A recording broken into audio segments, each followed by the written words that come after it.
Moi, je voulais savoir quel genre d'études sont requises pour faire justement préparateur d'astronautes. Alors, tout dépend de ce qu'on entend par préparateur d'astronaute. Ma formation, c'est une formation d'ingénieur.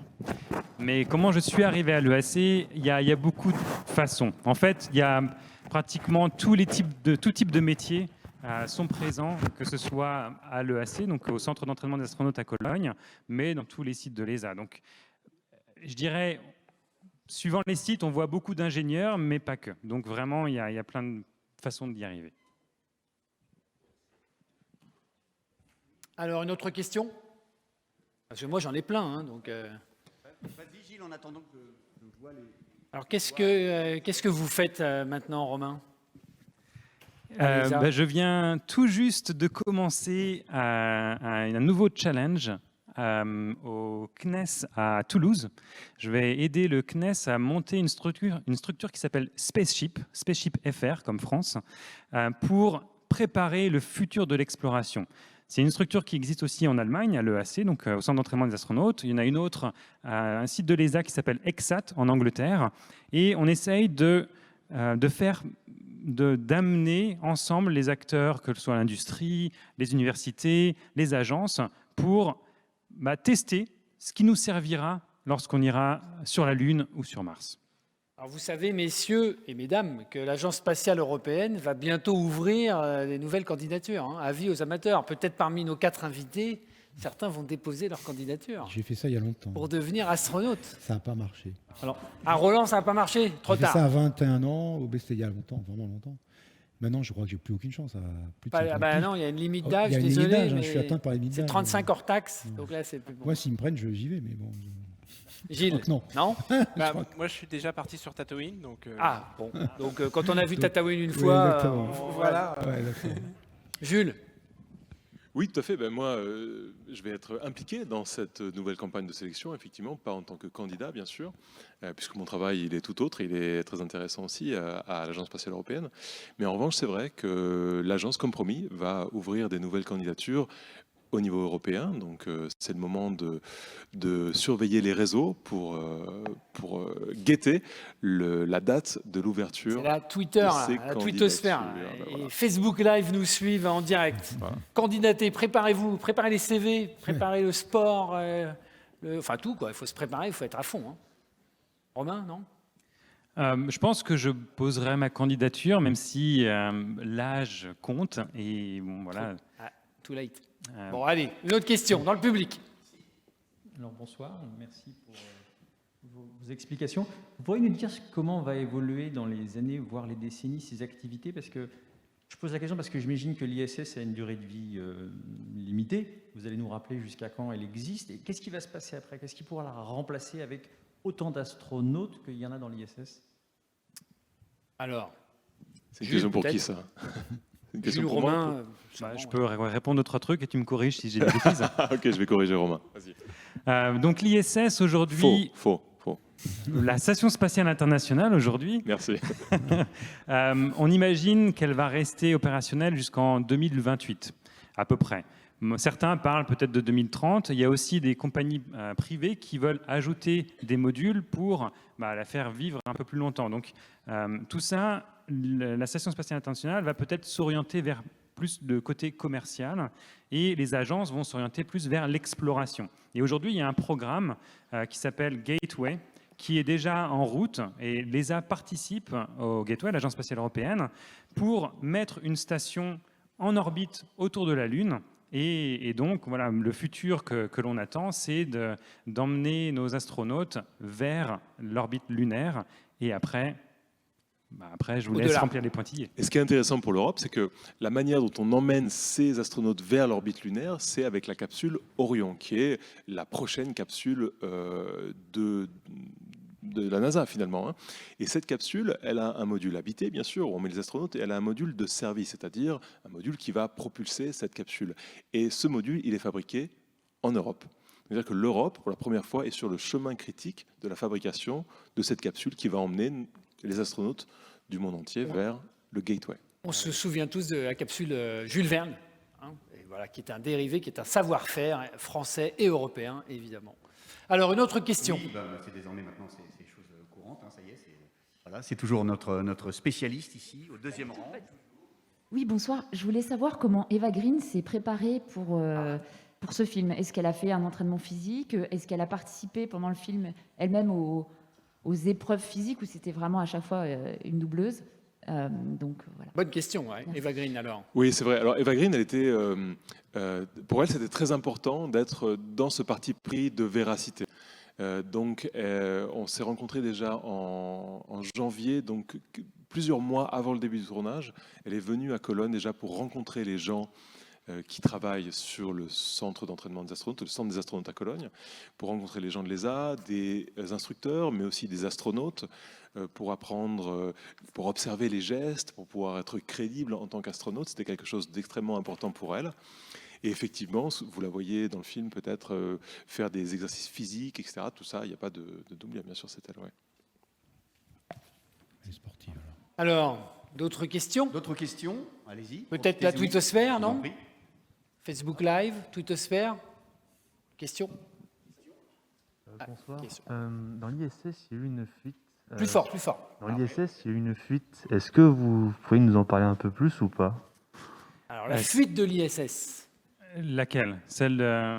Celle en cours. Mais c'est une passoire. Ah, Si c'est laquelle, c'est une passoire. C'est ça. pardon, je n'ai pas entendu. Celle dans ce moment. Récemment, là. Ouais, celle qui est en cours de traitement, dont on parle en ce moment dans la presse. J'ai peu d'infos ayant quitté le AC. Je sais que, en effet, il y a eu...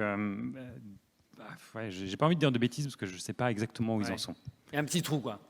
De toute façon, ça ne peut être qu'un tout petit trou. Mais Ce qu'on peut dire pour l'instant, c'est vrai qu'on n'a pas plus, ici, on n'a pas plus d'informations de ce que vous pouvez lire dans la presse. Mais pour ceux qui n'ont pas peut-être lu la presse, ce qu'on peut dire, c'est qu'il y a une fuite très lente, une dépressurisation très lente de la station en ce moment, et que les astronautes et les équipes au sol travaillent à trouver la source de cette fuite pour pouvoir la réparer. Ça doit être assez intéressant de voir comment, justement, on cherche une fuite. Alors, on imagine tous Tintin avec une boule de whisky et on suit la boule se faire lentement aspirer. Mais ça, je peux vous raconter, par contre. Alors déjà, il faut savoir que l'ISS, c'est un bâtiment très complexe et donc des fuites, il y en a tout le temps. Mais il y a un seuil, on dit, voilà, si ça fuit moins que ça, c'est normal, c'est la construction, enfin c'est normal. Si ça dépasse un petit peu, c'est là où ils vont commencer à chercher. Et donc le protocole pour chercher une fuite, ça va être, alors déjà si la fuite elle est importante, de mettre tout de suite les astronautes en sécurité. Donc la première chose que les astronautes doivent faire s'il y a une alarme à une fuite, une dépressurisation rapide, on appelle ça, ils doivent aller dans leur vaisseau, être prêts à partir au cas où. Si la fuite elle n'est pas trop importante, ils vont devoir commencer à la chercher. Et pour faire ça, ils vont fermer les sas à des endroits stratégiques pour petit à petit s'assurer, trouver dans quel module se trouve la fuite. Une fois que ce module est trouvé, ils ont un système, c'est tout simplement des écouteurs en fait, ils ont un micro qui va détecter les sifflements. C'est sonique. Voilà. C'est sonique. Et donc ils se baladent Sonore. avec leurs écouteurs, avec ce micro qu'ils pointent et ils essayent de trouver exactement d'où vient cette fuite. Et alors du coup, on arrête les ordinateurs, les ventilateurs, on arrête le bruit à l'intérieur parce que c'est quand même très bruyant la station spatiale. Alors je ne pourrais pas vous dire exactement comment fonctionne ce micro, pardon. J'imagine que la fréquence doit être spécifique et voilà, il doit se concentrer uniquement sur un bruit de fuite. Roland peut-être saura. Non, j'ai aucune idée. Mais bien sûr, il pourrait filtrer en fréquence. C'est peut-être C'est un ça. bruit qui est un peu aigu, et les bruits d'ordinateur, c'est peut-être des bruits de ventilateur, des bruits plus graves. C'est ça. Ouais. Il suffit de sélectionner. Probablement. C'est facile à dire quand on est sur Terre, tranquille. Hein. Mais, Ouais, c'est ça. Thomas. Oui, je peux poser une question personnelle aussi Évidemment. Est-ce que vous croyez que c'est une tendance vers plus de réalisme, plus de véracité au cinéma? Est-ce que il y a une envie de coller de plus en plus à la réalité, genre science et réalité, puisqu'on parlait de Proxima, des films d'Interstellar, on a vu le succès sur Netflix de Tchernobyl. Vraiment, est-ce qu'on a envie? Est-ce que ça correspond à quelque chose de Ça, c'est concret, peut-être une question pour Gilles. Qui est, Mais presque les trois, peut-être. Ah, ou les quatre. Allez, Les quatre. Gilles. Alors moi, je pense aussi que nous sommes de plus en plus informés et donc exigeants quant à la qualité de reproduction. Donc, je pense qu'en effet, ça va dans ce sens-là. C'est le cas de Seul sur Mars, qui est extrêmement réaliste. Il y a très très peu d'erreurs, entre guillemets, d'erreurs ou d'impossibilités scientifiques. Il y a quand même une grosse erreur. Ça commence mal au début, d'accord. Il y en a quand même. Andy Weir, qui a écrit le livre, a dit « Une tempête sur Mars, c'est pas possible, mais c'est cool. Et le plus important, c'est d'être cool. Ouais. » Bon, après, on peut débattre. Moi, je trouve pas que c'est le plus important. Oui, bien sûr. C'est évident que le film, il faut qu'il y ait une narration qui soit plaisante, qu'il y ait un peu de suspense, etc. Et du coup, c'est à ces moments que les réalisateurs prennent des libertés avec le réel, avec la physique ou la science réelle, les sciences réelles ou les techniques réelles. Mais justement, ce qui est intéressant, c'est de voir, est-ce qu'il y a non pas que ces films fassent des erreurs, à la limite, c'est pas très grave, ils le font pour, entre guillemets, des bonnes raisons, pour que le film soit, disons, meilleur à regarder ou plus intéressant à regarder éventuellement. C'est plutôt, est-ce qu'ils font des erreurs à bon escient ?